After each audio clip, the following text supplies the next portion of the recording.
Dito isso, vamos abrir a nossa Bíblia no Evangelho de Lucas.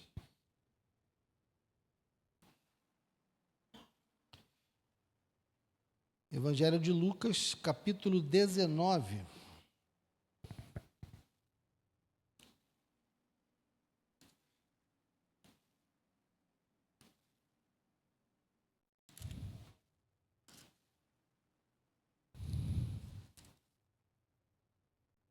Lucas, capítulo 19, vamos ler do 28 ao 44.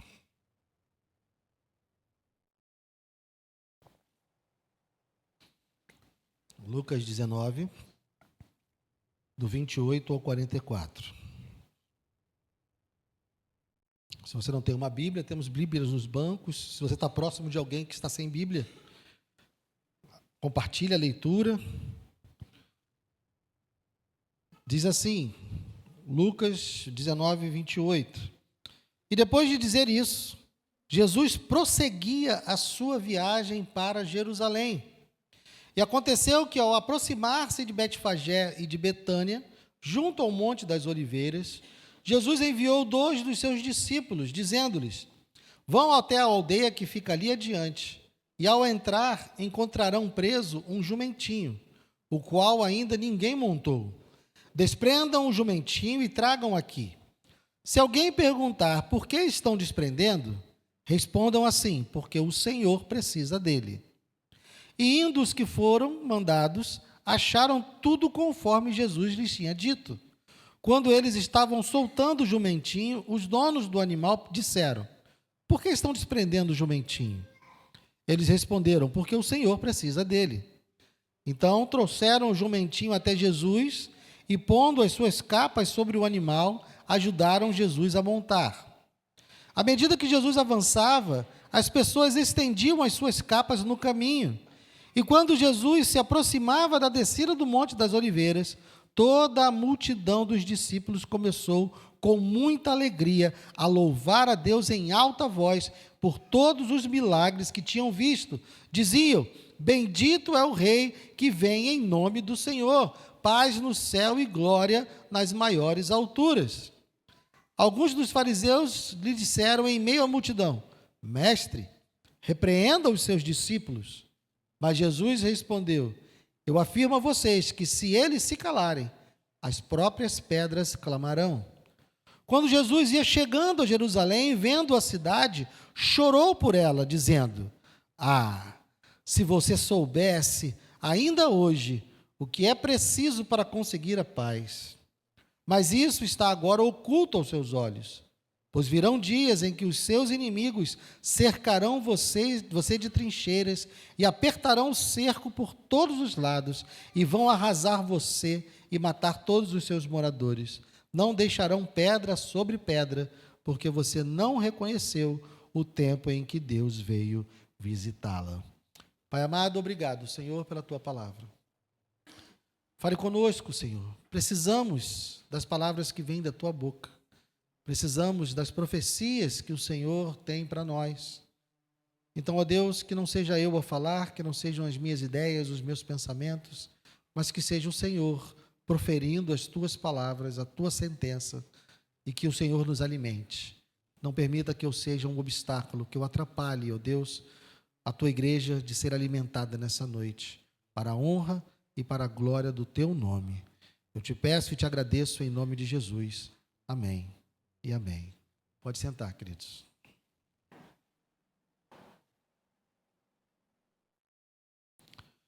Hoje, continuamos com a nossa série do Cristo e do seu caminho até a cruz. Nós já vimos que Jesus apresentou quem ele era, a sua identidade. Nós vimos que ele apresentou um firme propósito de ir até Jerusalém e de caminhar até a cruz. Nós vimos o custo de seguir a Cristo, o custo do discipulado. E agora nós estamos vendo Jesus chegando em Jerusalém.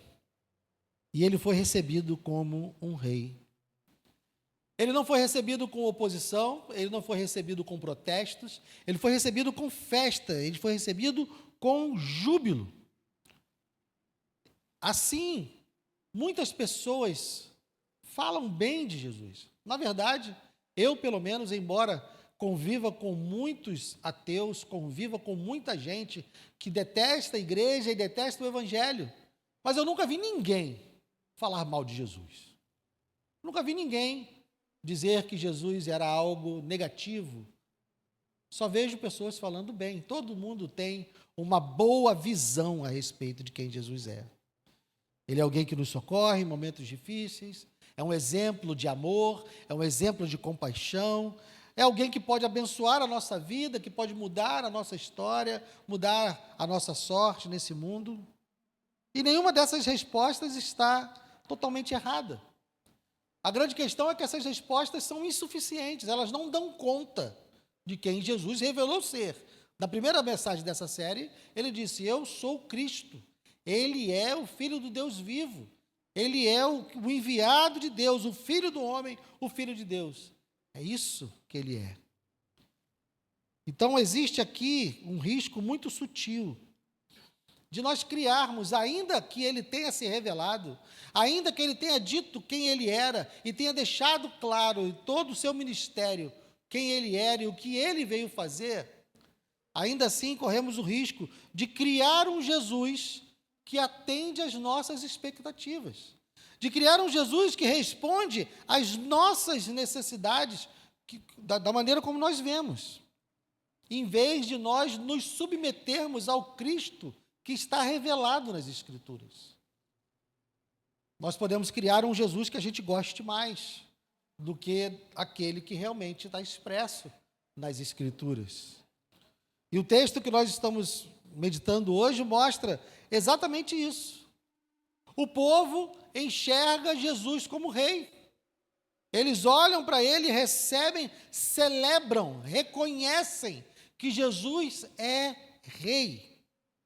Só que a visão que eles tinham desse rei, a visão da missão que esse rei tinha para realizar, do que ele veio fazer e como ele veio fazer, era tão distorcida que poucos dias depois, essas mesmas pessoas que estavam dizendo: bendito é o rei que vem em nome do Senhor, essas mesmas pessoas estavam gritando: crucifica-o, crucifica-o, crucifica-o. Tamanha foi a decepção que essas pessoas tiveram com a verdadeira identidade de Cristo, a verdadeira natureza do seu reinado. Mas então, nós vemos que Jesus, ele realmente se apresenta como rei.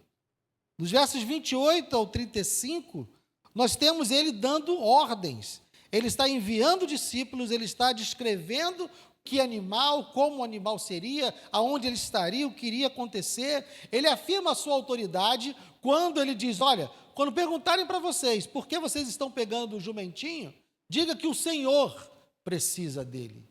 Então ele já está se apresentando com autoridade, ele já está deixando claro quem ele é.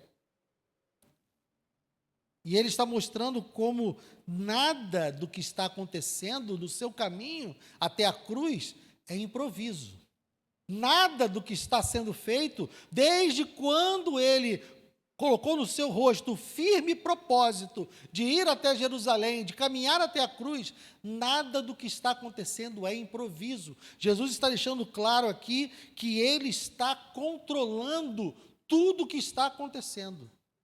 E então ele planeja, ele diz: olha, eu vou entrar montado num jumentinho, vão no vilarejo, vão na casa tal, vai ter um jumentinho lá que nunca foi montado, e tragam esse jumentinho para mim, digam que o Senhor está precisando dele, e ele entra sentado num jumentinho. Por quê? Jesus está intencionalmente cumprindo uma promessa. Deixa marcado aí Lucas e vamos lá em Zacarias. Zacarias capítulo 9, volte aí um pouquinho, Zacarias capítulo 9,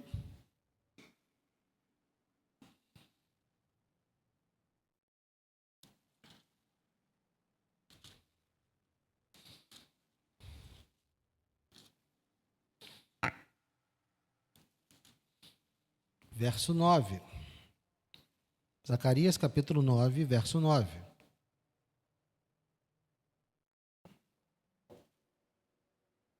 Qual o título que está aí na sua Bíblia, antes do verso 9? O rei vem de Sião. Vamos ler junto o verso 9. Alegre-se muito, ó filha de Sião. Exulte, ó filha de Jerusalém. Eis que o seu rei vem até você, justo e salvador, humilde, montado em jumento, num jumentinho, cria de jumenta. Pode voltar lá para Lucas. Então vejam que Jesus está fazendo uma declaração formal. Quando ele planeja, quando ele organiza a sua entrada em Jerusalém, sentado num jumentinho, ele está intencionalmente se apresentando como rei. Ele já não faz mais uso de subterfúgios, ele já não pede mais segredo, ele está se apresentando como rei. Ele é o rei que chegou. Só que ele não é um rei de guerra. Ele é um rei humilde, como está descrito. Cristo aqui não é vítima dos acontecimentos. Ele está controlando cada evento até a cruz, ele está conduzindo cada passo rumo à cruz. Muitas vezes a gente enxerga Deus como alguém que reage à história, né? Aconteceu alguma coisa, eu preciso ir lá corrigir. Deu errado isso aqui, então eu preciso ir lá corrigir. Como se Deus estivesse parado assistindo a história e quando algo desse errado, ele vinha intervir. Não é assim. Deus controla a história. Nada do que acontece, nenhum dos eventos que acontece no universo é algo que não estava dentro dos planos de Deus. Ele controla todos os eventos da história. Ele não está apenas reagindo. A cruz para o qual o Messias está caminhando não é um acidente, não é um plano B, é algo que está planejado desde a fundação do mundo. É algo que Deus já tinha planejado e ele está apenas agora cumprindo os propósitos que ele tinha determinado quando criou todas as coisas. Então veja, ele está no controle, demonstrando toda a sua autoridade.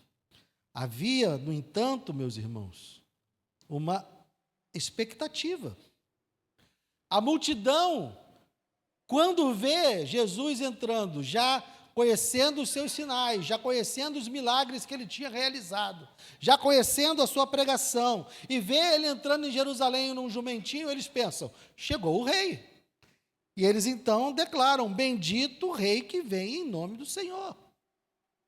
Só que como nós vimos lá no Salmo 118, a visão que eles tinham do rei esperado, do rei Messias, que eles aguardavam, era uma visão de alguém que daria a eles os mesmos livramentos que Israel recebeu quando eram lutas e guerras militares. Eles aguardavam um rei que viria libertá-los do domínio romano, que iria trazer de volta para Israel, e no caso agora, somente a tribo de Judá, mas iria trazer para eles de volta a glória dos tempos do trono de Davi, porque o Messias seria filho de Davi, seria da linhagem de Davi. As promessas que Deus fez a Davi, lá em 2 Samuel 7, de que não lhe faltaria herdeiro e que o seu trono permaneceria para sempre, tudo isso estava no imaginário de Israel, entendendo que, olhando para esse mundo, com os olhos da realidade desse mundo, o Messias viria para que fosse um grande rei, para que Israel voltasse a ser uma grande nação que se libertaria de seus opressores e que iria reinar e governar naquele lugar. Essa é uma visão de quem tem seus olhos completamente colocados nesse mundo. A multidão acerta o título, mas erra o conteúdo. O Messias que eles esperavam era um Messias que traria libertação política, restauração nacional, que teria uma vitória visível sobre o reino, sobre Roma. Mas acontece que o reino, a natureza do que Jesus veio fazer era muito maior, muito mais profunda. O que Jesus veio destronar foi o império do mal. Ele veio destruir o domínio do pecado sobre a humanidade. Algo que está para muito além de uma opressão externa de um país. O maior problema do ser humano não está relacionado às coisas desse mundo. Ou seja, o maior problema da humanidade não tem a ver com uma nação oprimindo outra nação, não tem a ver com injustiça social, não tem a ver com enfermidades e doenças. O maior problema do ser humano é a separação de Deus, que é causada pelo pecado. O grande problema da humanidade é o pecado. E isso faz com que nós necessariamente deixemos o lugar de vítimas e nos coloquemos no lugar de culpados. Percebem que quem espera um Messias que vai libertá-lo da opressão de Roma, ou que vai libertá-lo da injustiça social, ou que vai libertá-lo da opressão que seja, todas essas visões de Messias nos colocam como vítimas. Nós somos vítimas de coisas que estão nos afligindo, nós somos vítimas de coisas que estão nos oprimindo. Então Deus vem e nos salva dos nossos inimigos. Essa é a visão que está apresentada no Salmo 118. Uma visão que ainda não tem a revelação completa do que é a natureza do reino do Messias. Mas quando nós entendemos qual é a natureza do reino de Cristo, que é nos libertar dos nossos pecados, aí nós saímos do lugar de vítima. Porque a causa de todas as opressões, a causa de todas as injustiças, a causa de todas as enfermidades é o meu e o seu pecado. Então nós não somos vítimas nesse mundo. Nós somos os algozes, nós somos aqueles que causam o problema, nós somos aqueles que causam as injustiças, que causam as opressões, que causam as guerras. Esses somos nós. Então, para reconhecermos legitimamente Jesus, nós precisamos reconhecer a nossa culpa. Precisamos reconhecer a nossa responsabilidade. E é isso que eles não querem. De quem é a culpa de Israel estar sendo oprimido por Roma? É de Roma. Então eles precisam Deus precisa vir contra Roma. Não me cobrar arrependimento. Não pedir de mim uma mudança de comportamento. Não pedir de mim que eu me arrependa dos meus atos. Como assim? Deus não veio por mim? Ele não veio me salvar? Ele não veio me ajudar? Então, como assim eu preciso me arrepender? Mas essa é a natureza do reino do Messias. Nós não gostamos da ideia de termos que nos arrepender. Nós não gostamos da ideia de que Deus veio para acabar com uma inimizade que havia entre nós e Ele. Nós éramos os inimigos de Deus, nós éramos os filhos da desobediência, nós éramos os filhos da ira, e Jesus veio solucionar isso. Então o nosso problema, meus irmãos, não tem nada a ver com algo fora de nós. Não é o nosso vizinho chato, não é o nosso padrão injusto, não é o nosso país corrupto, não são os nossos governantes assim ou assado. Os nossos problemas não estão fora de nós. Jesus veio nos livrar do maior problema que está dentro de nós e que nos separa de Deus por causa disso. Porque se nós estivermos em paz com Deus, não importa se alguém vai me matar. Se eu estiver em paz com Deus, não importa se eu vou sofrer uma injustiça nessa vida. Nada disso importa. Porque o meu destino já está selado e eu vou passar a eternidade com o Deus Todo-Poderoso numa vida eterna, onde não há dor, choro, lágrimas e nenhum tipo de sofrimento. Agora, se eu não estou em paz com Deus, eu posso ter a melhor das vidas nesse mundo. Eu posso governar, eu posso ser rei, eu posso ter súditos, eu posso ser riquíssimo, eu posso ter toda a saúde, eu posso viver 180 anos regalado de saúde, dinheiro, poder, o que for. Mas no final, eu vou prestar contas com Deus e vou passar a eternidade condenado. Então, a visão a respeito de quem Jesus é e da natureza do seu ministério é fundamental. Porque é possível reconhecer Jesus com os nossos lábios. As pessoas estavam dizendo: bendito o Rei que vem em nome do Senhor. Mas elas ainda assim não compreenderam a natureza da sua missão, a natureza do seu reino. E por isso, uma semana depois, estavam gritando: crucifica-o, crucifica-o. Meus irmãos, o diabo não tem a intenção necessariamente de nos tirar da igreja, sabia? O diabo não tem a intenção necessariamente de que nós tenhamos uma vida miserável. Não tem necessariamente o objetivo de que nós vivamos uma vida de sofrimento. O que o diabo quer é que nós continuemos separados de Deus. Se nós estivermos na igreja e separados de Deus, para ele está tudo bem.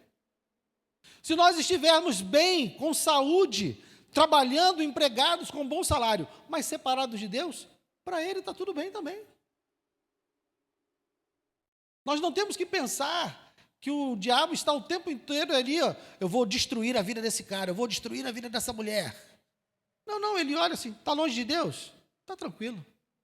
Não preciso fazer nada. Só se ele começar a se despertar, só se ele começar a querer fazer as pazes com Deus, confessar os seus pecados, aí sim, aí eu vou lá. Mas enquanto ele está ali, está tudo bem. Isso não incomoda o diabo. Nós podemos estar aqui dentro, nos achando vítimas. Nós podemos estar aqui dentro, nos achando oprimidos, perseguidos, e que Deus tem a obrigação de nos livrar de todos os nossos males, de todas as nossas dores, de todas as nossas enfermidades, de todos os nossos problemas financeiros, e que Deus tem que nos resgatar porque nós somos vítimas. Nós, estando assim, estamos separados de Deus, porque não reconhecemos os nossos pecados, não reconhecemos a nossa indignidade diante de Deus. Então, para o diabo isso está, ok. Hoje, muitos querem um Cristo que resolve problemas. Um Cristo que nos dá uma vida melhor nesse mundo. Como os judeus. Os judeus só queriam uma vida melhor nesse mundo. Eles queriam deixar de ser oprimidos por Roma, queriam voltar a ser uma grande nação. Muitos de nós querem um Cristo que resolva esses problemas, mas que não nos confronte pelos nossos pecados, que não nos questione a maneira como nós vivemos, os valores que nós temos, os objetivos que nós temos para a nossa vida, e isso a gente não quer que seja questionado. A gente quer um Cristo que só nos abençoa, mas a gente não quer um Cristo que exige arrependimento. Esse Cristo a gente grita: crucifica, crucifica. Porque enquanto a gente olha para Jesus como eles olharam, e o nosso libertador chegou, o nosso benfeitor chegou, quando a gente olha para Jesus somente como alguém que veio nos trazer uma vida melhor, nós dizemos: bendito que vem em nome do Senhor. Mas quando nós descobrimos que esse Senhor, que esse Rei, não veio brigar com aqueles que eu achava que ele iria brigar, e veio brigar comigo, veio falar dos meus pecados, não, comigo não, como assim? Aí não, esse eu não quero não, crucifica esse aí. Manda outro, porque Deus, desse jeito eu não quero não. Não está bom para mim não. Só que tem uma coisa, esse Cristo que a gente quer, ele não existe. Esse Cristo que vem só para solucionar os nossos problemas, que vem mais como mordomo do que como rei, esse Cristo ele não existe. E veja como ele é rejeitado pelos que deveriam reconhecê-lo. 39 ao 40. Alguns dos fariseus lhe disseram em meio à multidão: mestre, repreenda os seus discípulos. Mas Jesus respondeu: eu afirmo a vocês que se eles se calarem, as próprias pedras clamarão. Os fariseus estão dizendo: olha, eles estão te chamando de rei. Eles estão te chamando de rei. Tu percebeu?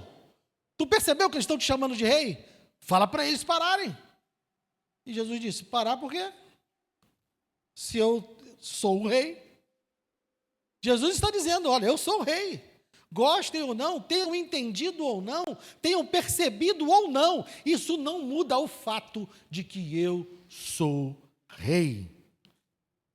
Nós vemos aqui novamente um padrão dos evangelhos, que o embate mais duro não é com aqueles que estão fora. O debate mais duro que Jesus tem é com os que estão dentro. É algo que a gente precisa ter muita atenção, meus irmãos. A briga de Deus contra os religiosos do Novo Testamento é algo que deve chamar a nossa atenção. Ele não está brigando com romanos, ele não está brigando com pagãos, ele não está brigando com gregos, ele está brigando com aqueles que detinham a palavra de Deus, eles detentores da palavra de Deus. Ele está brigando com aqueles que deveriam conhecê-lo, que tinham a palavra na mão. Esses eram os adversários de Jesus. Nós somos muito mais parecidos com eles do que com os gregos e com os romanos. Nós precisamos ter atenção a isso. Então Jesus diz, olha, se eles se calarem, até as pedras clamarão. O que Jesus está dizendo é: não importa se vocês me reconhecem, eu não preciso da sua aprovação, eu não preciso do seu reconhecimento. Eu sou o rei e ponto. Eu sou o rei, e se vocês não me reconhecerem, quem está no prejuízo são vocês. Porque eu sou tão rei, eu sou tão senhor, eu sou tão dono do universo, que se essas pessoas não clamarem, as pedras vão clamar. O universo vai clamar. O universo proclama a glória de Deus.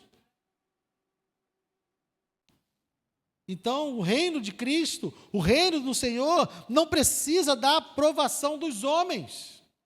Não precisa do reconhecimento dos homens. Não precisa que todo mundo bata palma e aceite.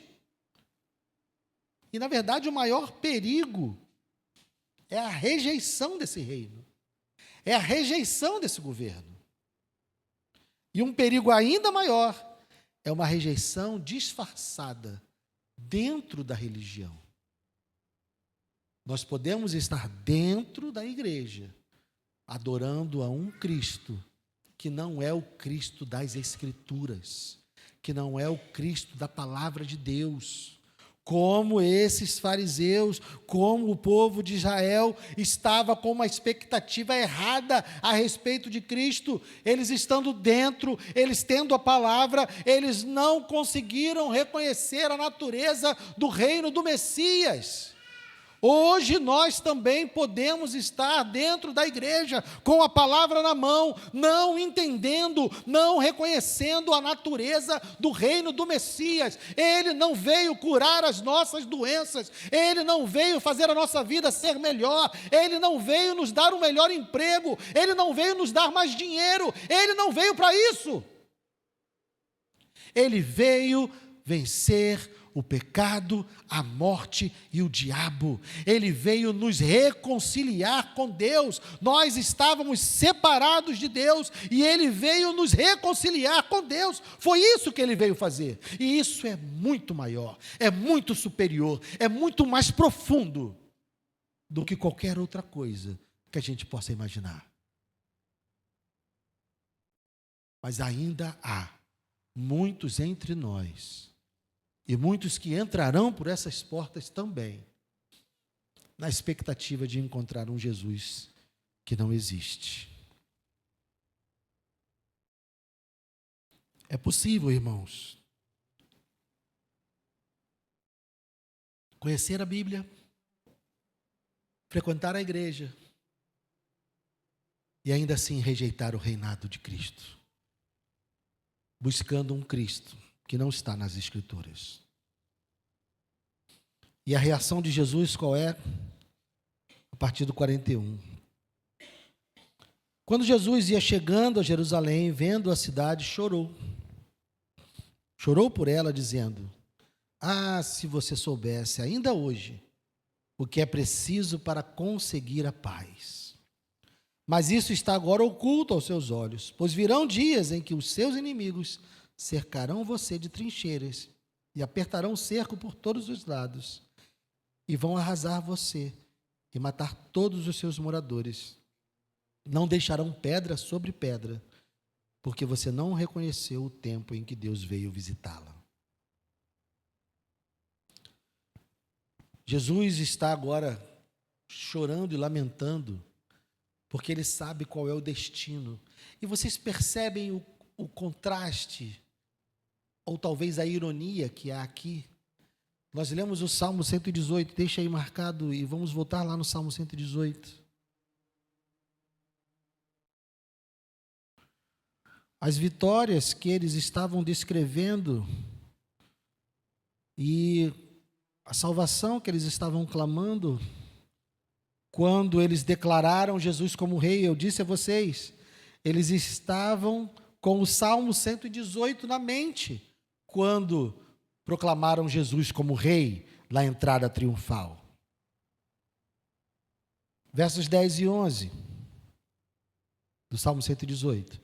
Todas as nações me cercaram, mas em nome do Senhor as destruí. Elas me cercaram, sim, me cercaram de todos os lados, mas em nome do Senhor as destruí. O que Jesus está declarando aqui é que Jerusalém será cercada de todos os lados, só que é ela que será destruída. Por conta da expectativa errada que eles estavam em relação ao rei, por conta da ideia equivocada da natureza do seu reino, Jerusalém seria destruída. Aqueles livramentos que eles tinham na mente, quando clamaram por Jesus como rei, eles estavam errados. Por quê? Porque estavam com uma visão ainda distorcida. A visão do Antigo Testamento é uma visão de sombras, meus irmãos. Eu não estou dizendo que o Antigo Testamento é algo que nós devemos ignorar, não. Nós devemos olhar para o Antigo Testamento com a iluminação do Novo Testamento. Porque o Antigo Testamento falava apenas de vitórias nessa vida. O conceito de vida eterna, o conceito de vida pós-morte, não era algo desenvolvido na teologia do Antigo Testamento. Então a visão que eles tinham era uma visão limitada. O que Jesus veio foi apresentar a versão completa, a visão real. Por isso que Jesus é a revelação definitiva de Deus. Mas eles se apegaram às coisas desse mundo. Eles se apegaram à visão deste mundo e rejeitaram a visão de uma vida eterna. Eles queriam essa vida. Eles queriam um reinado aqui. Eles queriam paz política. Eles queriam glória terrena, tesouros desse mundo. Mas, por isso, o que iria acontecer com eles era justamente o contrário. No ano 70 depois de Cristo, Roma destrói completamente Jerusalém. Destrói completamente o templo de Herodes. E essa profecia se cumpre. Jesus lamenta. Observe que Jesus está declarando um juízo a uma nação que o rejeitou. Mas o juízo que ele está trazendo sobre essa nação, embora seja um juízo justo, é um juízo que traz a ele dor. Jesus não está friamente declarando o juízo sobre aqueles que rejeitaram o seu ministério. Ele está declarando o juízo, mas um juízo com lamento. Ele não é indiferente à incredulidade, ele não é indiferente ao coração duro, ele não está apenas confrontando o pecado, ele se entristece com o fato das pessoas não se arrependerem, ele se entristece com o fato das pessoas não reconhecerem a natureza do seu ministério. Isso deveria moldar a maneira como nós também proclamamos a palavra de Deus. Nós, como igreja, também temos sido duros, sem amor, sem compaixão. Nós não choramos por aqueles que se perdem. Nós guerreamos contra os inimigos da fé. Nós combatemos os inimigos do Evangelho. E por nós, muitos deles poderiam morrer. Seria melhor para a igreja se determinadas pessoas morressem. Seria melhor para a igreja se determinadas pessoas fossem destruídas. Não é assim que Cristo se sente. Cristo lamenta. Se você soubesse, ainda hoje, o que é preciso para conseguir a paz. Nós devemos proclamar o Evangelho, proclamar a verdade, mas nós, como igreja, devemos ter um coração quebrantado, lamentar por aqueles que se perdem, lamentar por aqueles que rejeitam, chorar por aqueles que estão indo para o inferno. Mas parece que a igreja hoje celebra pessoas que estão indo para o inferno. Então aqui, meus irmãos, o domingo de Ramos, a entrada triunfal, não é um desfile aleatório, não é um desfile triunfal comum. Jesus está entrando de maneira triunfal em Jerusalém. Ele intencionalmente assenta-se sobre um jumentinho para cumprir uma profecia, para ser reconhecido como rei. Ele queria que as pessoas soubessem que ele é o rei, mas o seu destino não mudou. Ele continua caminhando para a cruz. O Messias, ele não veio para se assentar diretamente no trono.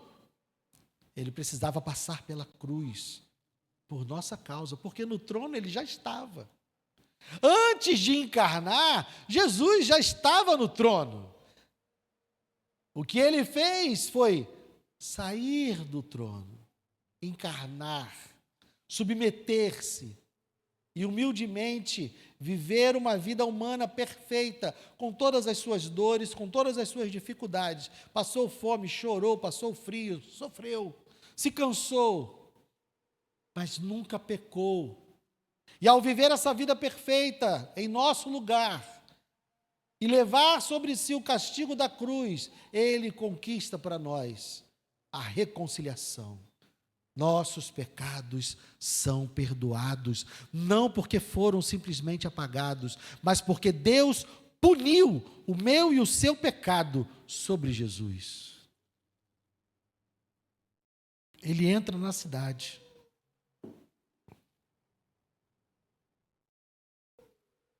Como rei.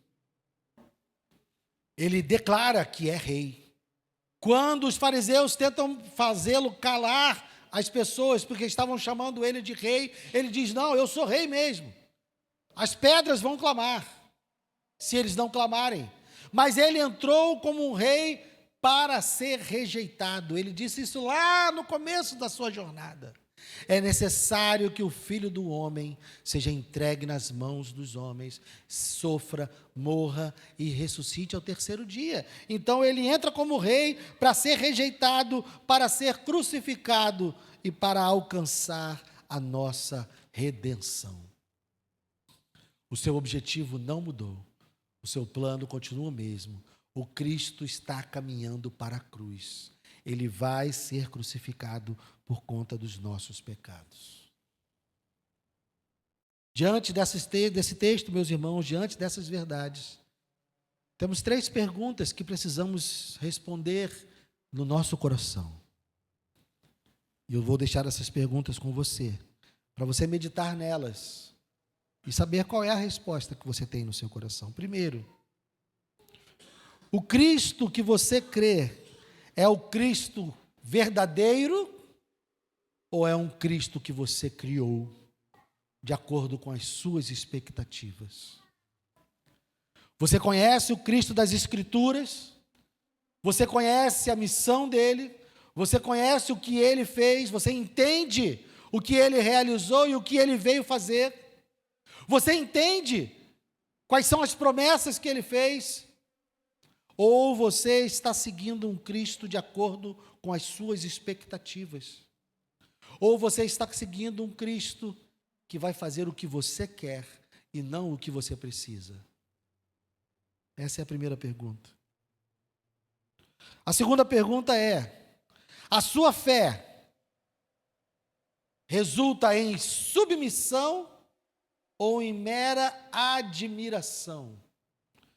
Jesus é o seu Senhor, Jesus é o seu dono, é o seu soberano, Jesus é o dono da sua vida, o dono do seu destino, ou ele é alguém de quem você gosta, ele é alguém que você admira, ele é alguém que você entende que é um bom exemplo, uma boa referência do que o ser humano deveria ser.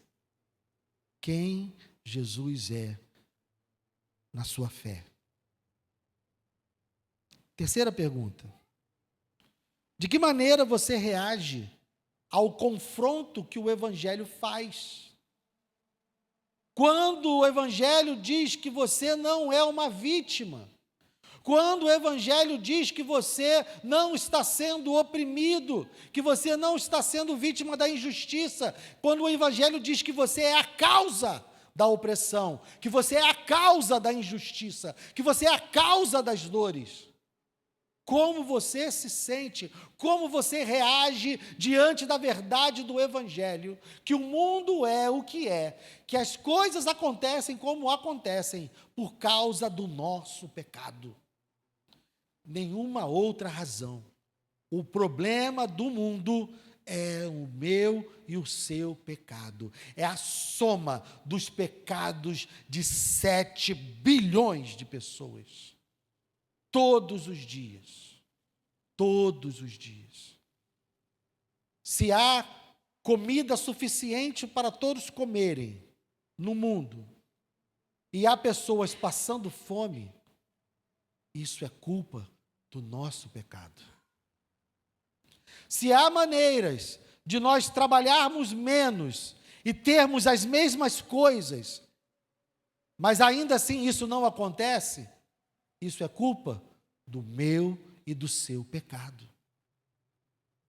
Pense em qualquer problema que há no mundo, pense em qualquer problema que há na humanidade. A causa desse problema é o meu e o seu pecado. Como você reage diante desse confronto do Evangelho? Você resiste?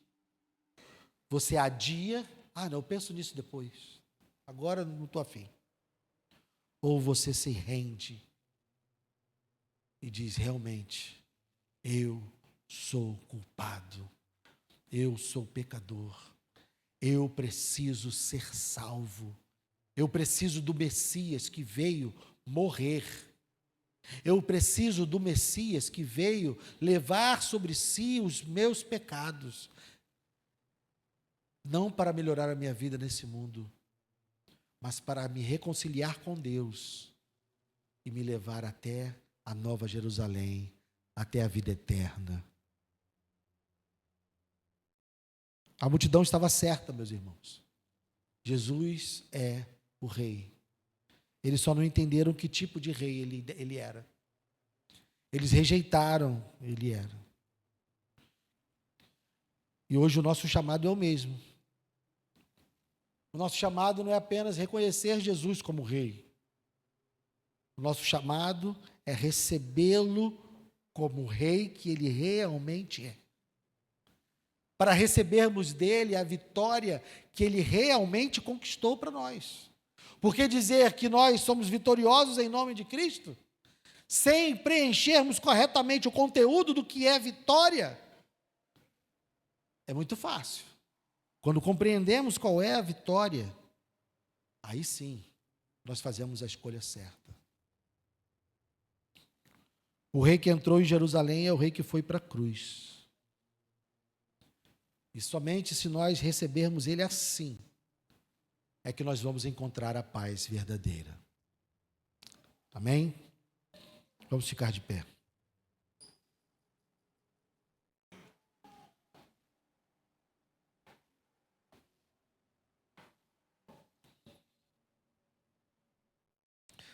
Pai amado, obrigado, Senhor. Obrigado por ser esse rei. Porque se o Senhor tivesse apenas libertado Israel, como Deus fez várias e várias e várias vezes ao longo da história de Israel, eles teriam caído novamente, como caíram todas as vezes que o Senhor apenas os livrou dos exércitos inimigos. O que o Senhor fez foi algo muito maior, muito mais profundo, muito mais real, muito mais eficaz. O Senhor livrou cada um de nós da condenação do nosso pecado. O Senhor curou a enfermidade que assola o mundo. Uma enfermidade tão profunda, uma enfermidade tão indescritível, que nós não conseguimos conceber como é um mundo sem pecado. Nós não conseguimos imaginar como é trabalhar num mundo onde não há exploração, onde não há ninguém explorando ninguém. Nós não conseguimos imaginar o que é viver cercado de pessoas, sem termos que ter nenhuma desconfiança, nenhum medo de sermos traídos, difamados.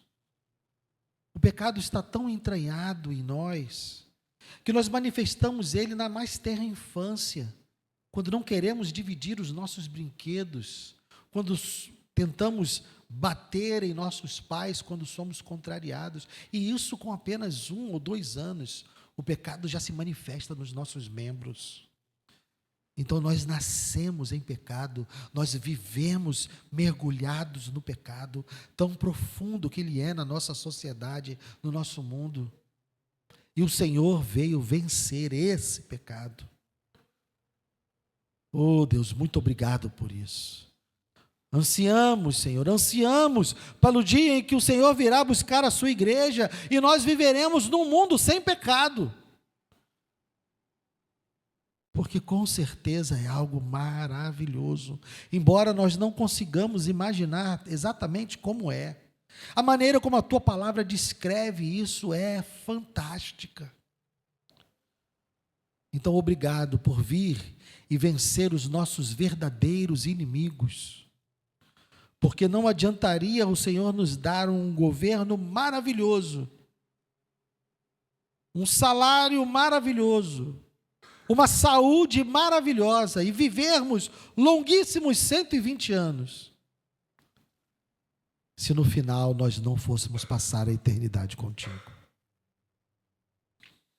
Então, Deus, que os nossos olhos estejam colocados aí, na verdadeira natureza do reinado do teu Filho, a verdadeira natureza do ministério do teu Filho, com as expectativas corretas, entendendo que o rei que entrou em Jerusalém entrou para morrer, mas ele não permaneceria na morte, ele ressuscitaria ao terceiro dia. Obrigado, Deus, obrigado. Agora, Senhor, leva-nos em paz, guarda-nos, Senhor, de todo mal, e que possamos ter uma semana meditando nessas perguntas que o texto nos faz e possamos respondê-las da melhor maneira possível. Te louvamos e te agradecemos em nome de Jesus. Amém e amém.